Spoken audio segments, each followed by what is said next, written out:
Hello friend, welcome back to enhance English with पूजा।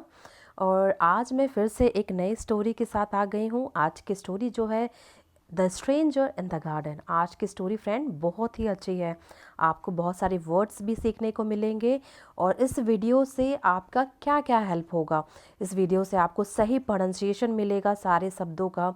उसके बाद story telling कैसे की जाती है, कैसे एक्सप्रेशन को चेंज किया जाता है, उसकी जानकारी आपको मिलेगी। और साथ ही साथ इसके बाद उस स्टोरी को आपको अच्छी तरह से समझाया जाएगा और इसी स्टोरी से रिलेटेड एक वर्ड को चूज़ किया गया है और इसी का सिनोनिम, एंटोनिम्स और विद एग्जाम्पल के साथ आपको बताया गया है। सो फ्रेंड, ये वीडियो बहुत ही हेल्पफुल होने वाली है। अगर आप इस चैनल पर नए हैं, प्लीज़ हमारे चैनल को लाइक और सब्सक्राइब ज़रूर करें ताकि और अपने फ्रेंड्स को ज़रूर शेयर करें ताकि उन्हें भी कुछ बेनिफिट मिल सके। क्योंकि सिनोनिम, एंटोनिम अगर आप इस तरह करके अगर याद करते हैं तो आप देखेंगे कि एक वर्ड के साथ कम से कम आप 5 से 7 वर्ड्स आपका याद हो चुका है। तो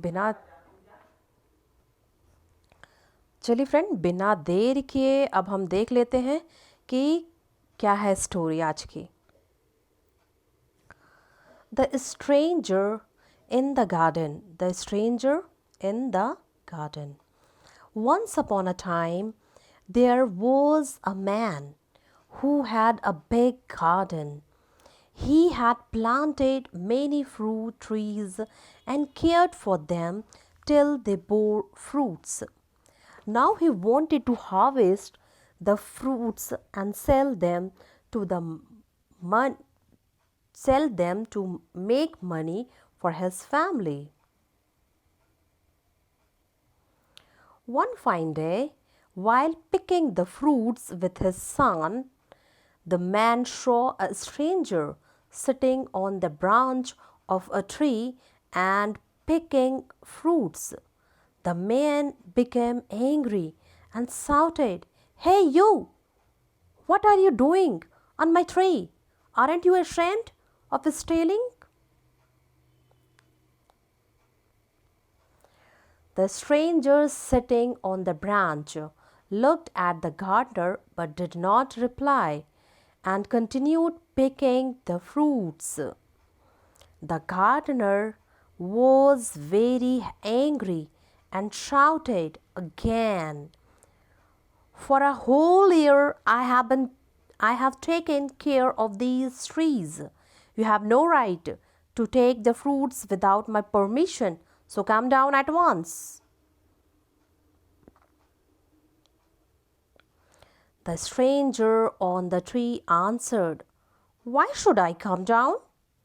This is the garden of God, and I am the servant of the God, so I have the right to pick these fruits. You should not interfere with the work of God and his servant." The gardener was very surprised at this answer and he thought of a plan. He told the stranger to come down from the tree. As the stranger climbed down the tree, the gardener tied him to the tree and began beating him with a stick. The stranger began to scream, "Why are you beating me? You have no right to do this."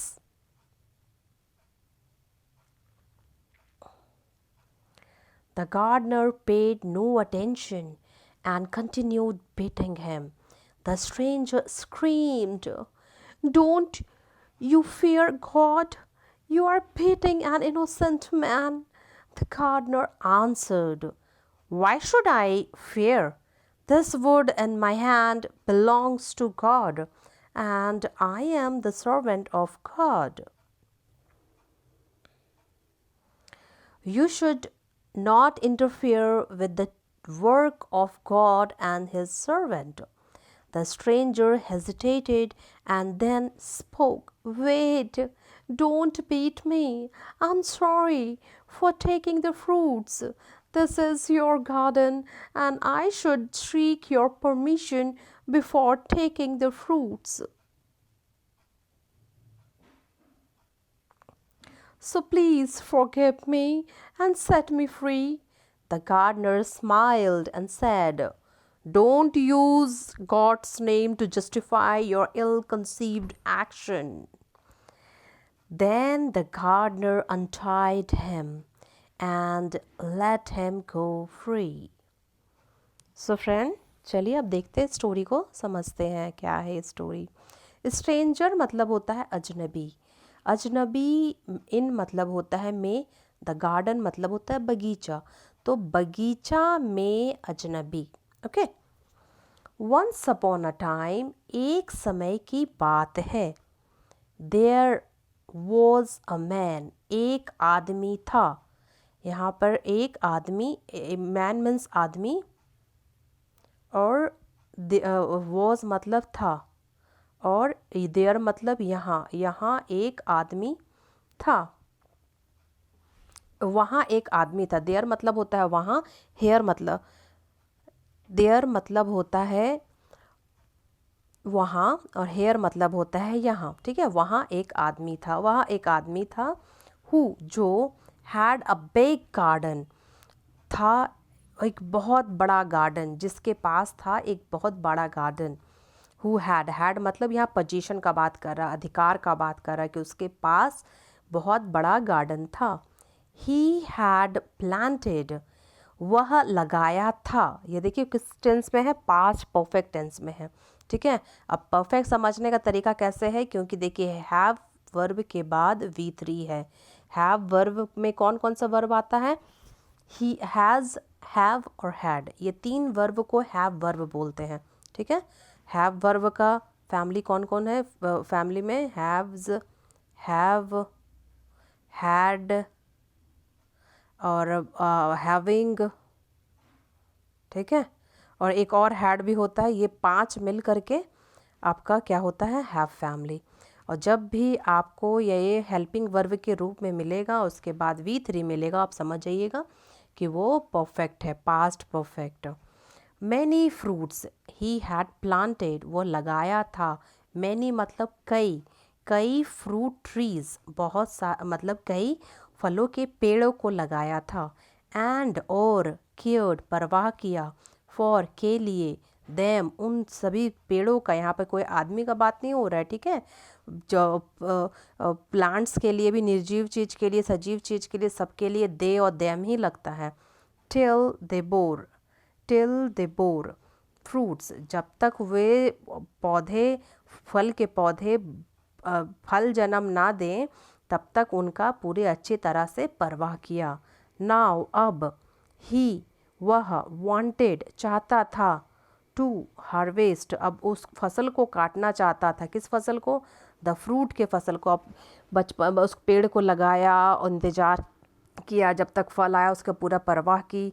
अब उसको फसल को काटना है, क्यों काटना है, and और सेल देम, और उन सभी को बेचने के लिए, टू मेक मनी पैसा कमाने के लिए, मेक मनी मतलब पैसा कमाना, फॉर हिज फैमिली अपने परिवार के लिए, पैसा कमाने के लिए ही कोई भी कुछ करता है ना। वो पेड़ लगाया, उसमें फल आए, उतना दिन तक वो इंतज़ार किया, अब पता है कि अब फल आ चुके हैं, अब उसे तोड़ करके, हार्वेस्ट करके उसे बेचना है।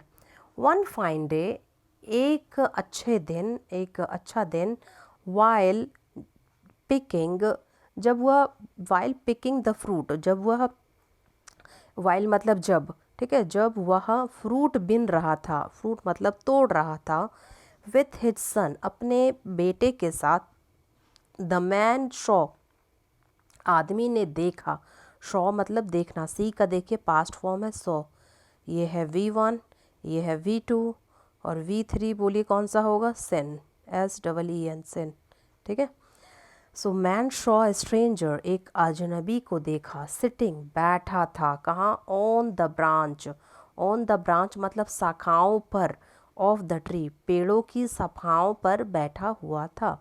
एंड और पिकिंग फ्रूट्स, और फ्रूट को तोड़ रहा था। द मैन आदमी, बिकेम एंग्री, क्या हो गया, गुस्सा हो गया। एंड शाउटेड और चिल्लाया, हे यू, हे तुम, what are you doing, what मतलब क्या है तुम कर रहे हो, ऑन माई ट्री, मेरे पेड़ पर तुम क्या कर रहे हो। Aren't you ashamed of stealing, aren't मतलब नहीं है तुम शर्मिंदा ऑफ चुराने, तुम फ्रूट को चुराने में तुमको शर्मिंदा नहीं हो रहा है, तुमको शर्म नहीं आ रहा है, तुम मेरा फ्रूट को चुरा रहे हो मेरे गार्डन में आकर के।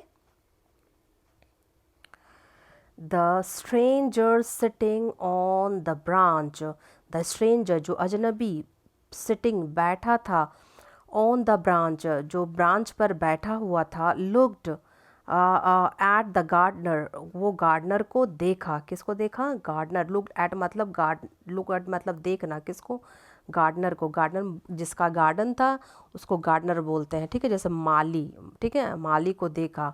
बट डिड नॉट रिप्लाई, लेकिन नहीं दिया, ठीक है, ये पास्ट फॉर्म है और ये रिप्लाई उत्तर नहीं दिया। एंड और कंटिन्यू जारी रखा, क्या रखा, पिकिंग द फ्रूट्स, और फ्रूट को तोड़ना वो क्या रखा, जारी रखा। फ्रूट कोई भी चीज़ को ऐसे तोड़ते हैं ना, फूल तोड़ना, फल तोड़ना, उसको पिक बोलते हैं, पिक।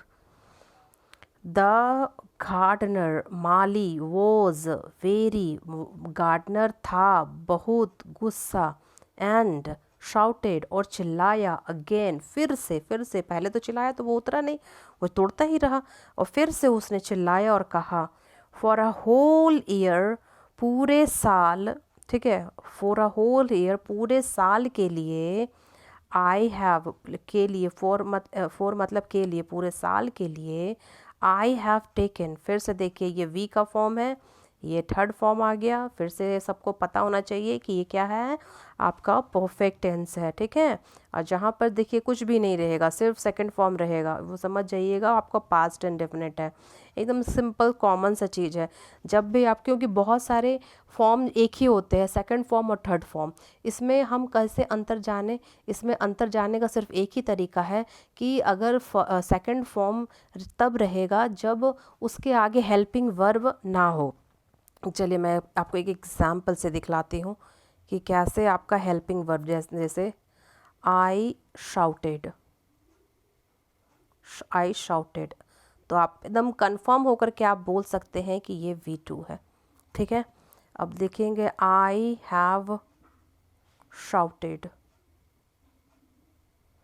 ये कंफर्म होकर के ये V3 है और ये परफेक्ट टेंस है, ठीक है। कैसे आपको पता चलेगा, क्योंकि हैव का फॉर्म रहेगा उसके बाद V3 रहेगा, तो आपको समझ जाना चाहिए कि ये हैव का फॉर्म V3 लेता है और पैसिव V3 लेता है। पैसिव कैसे हो जाएगा, आई एम शाउटेड, ठीक है, आई एम शाउटेड, इज़ एम आर के साथ आपका थर्ड फॉर्म रहेगा, तो फिर वो हो जाता है आपका पैसिव कभी कभी, लेकिन इस सेंटेंस में ये फिट नहीं बैठ रहा, इसके लिए मैं दूसरा सेंटेंस आपको बताती हूँ कि क्या इसके साथ होगा। जैसे I have,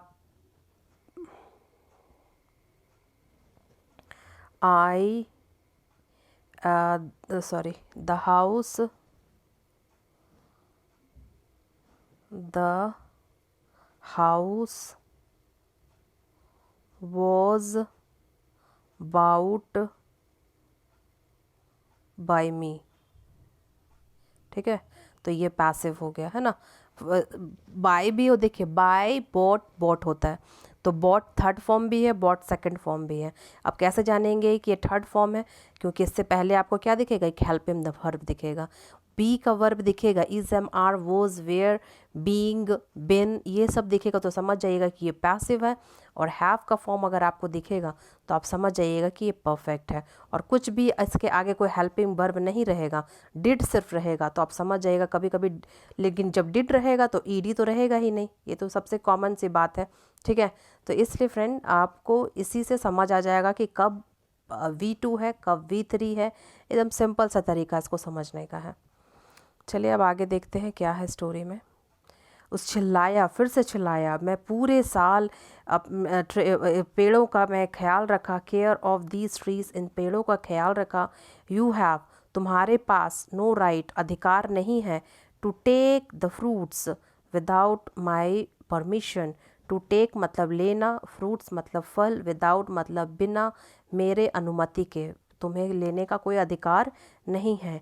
show come down नीचे उतर जाओ, एट वंस तुरंत नीचे उतर जाओ, ठीक है। एट वंस मतलब तुरंत, अगर आप किसी को कहना चाहते हैं कि तुरंत ये काम करो, डू एट वंस, ऐसे आप ऐसे परमिशन ऐसे ऑर्डर कर सकते हैं। द स्ट्रेंजर अजनबी ऑन द ट्री, जो ट्री पर था, आंसर्ड उत्तर दिया, why should I come down, मुझे क्यों नीचे उतरना चाहिए। शुड मतलब होता है चाहिए, आई मतलब मैं, कम डाउन मतलब नीचे उतरना, और वाई मतलब क्यों, क्यों नीचे उतरना चाहिए। This is the garden of God, यह जो गार्डन है वो भगवान का है। And I am the servant, मैं सेवक हूँ भगवान का, और मैं गॉड का क्या हूँ, सेवक हूँ। सो इसलिए आई हैव द राइट, इसलिए मेरे पास है अधिकार, टू पिक दीज फ्रूट्स, मेरे पास अधिकार है इन फ्रूट को चुनने का, तोड़ने का।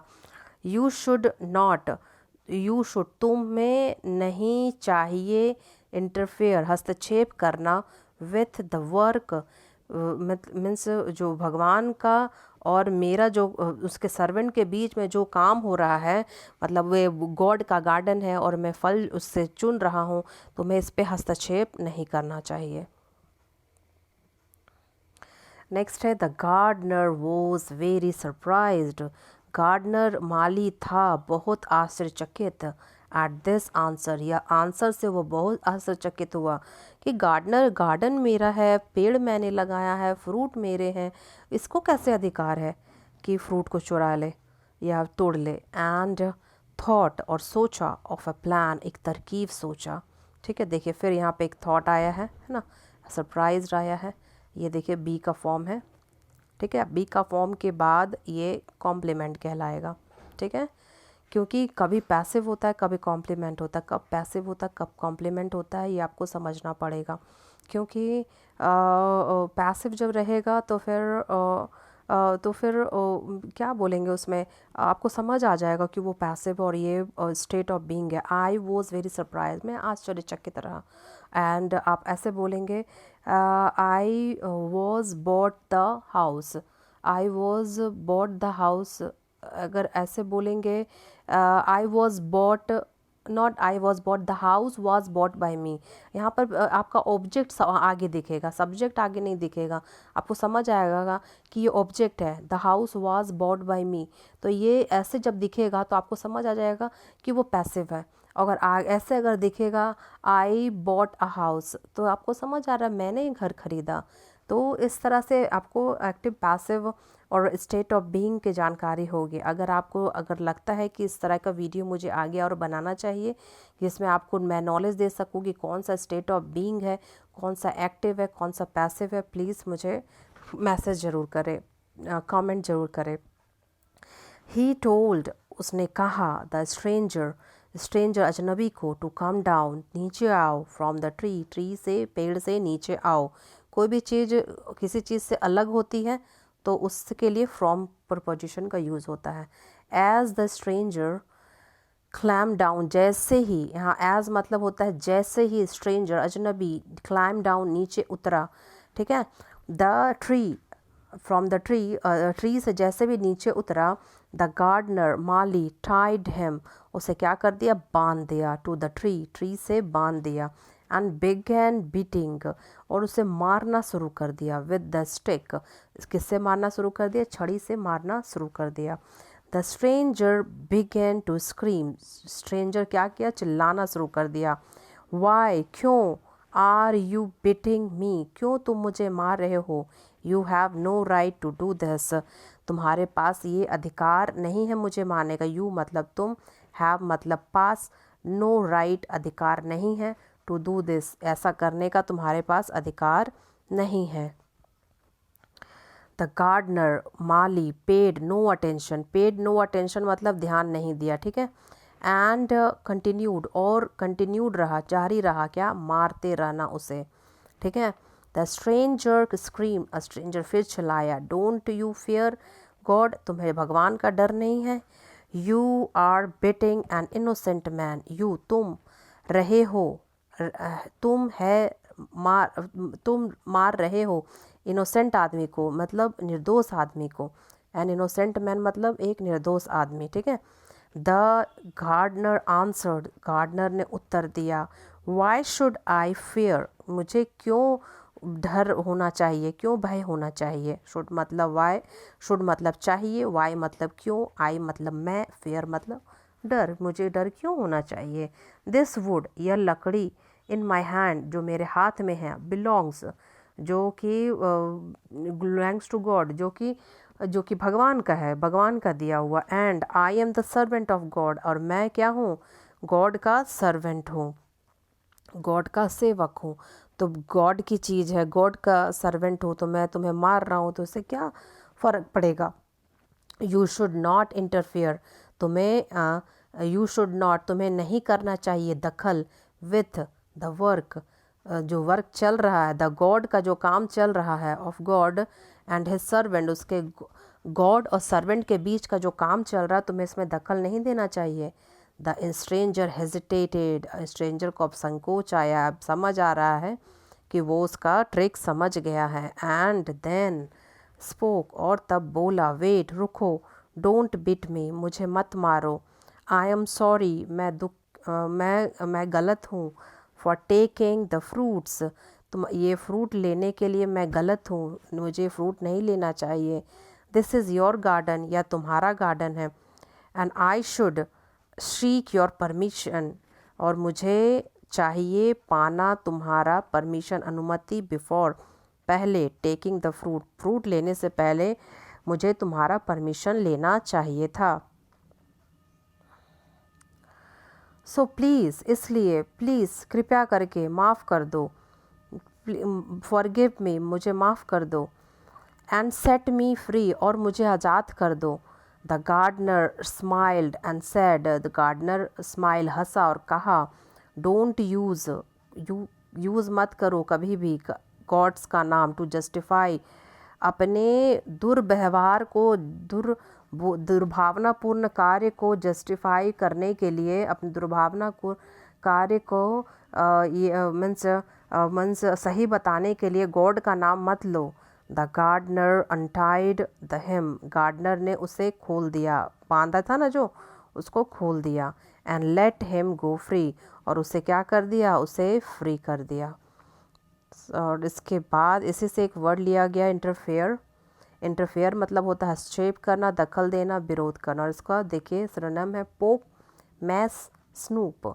नोज़ भी होता है, ओके, नोज़, लेकिन ये मेरे ख्याल से वर्ब नहीं है। कभी कभी हैंड, नोज़, ये सब भी वर्ब का काम कर लेता है। अब कैसे करता है मैं आगे नेक्स्ट वीडियो में बताऊँगी, नहीं तो ये वीडियो बहुत ज़्यादा लंबी हो जाएगी। एंटोनिम, अवॉइड, इग्नोर, शन। I never interfere in the matter of my friends, मैं कभी भी अपने दोस्तों के मैटर में इंटरफेयर मतलब हस्तक्षेप नहीं करता हूँ। सो फ्रेंड, आई होप आपको ये वीडियो अच्छी लगी हो। अगर आपको ये वीडियो अच्छी लगी हो, प्लीज़ हमारे चैनल को लाइक और सब्सक्राइब ज़रूर करें, और दोस्तों से शेयर करना ना भूलें, क्योंकि ये चैनल ही आप ही लोग के लिए है और आप ही का ही है। प्लीज़ हमारे चैनल को सपोर्ट ज़रूर करें। Thanks for watching.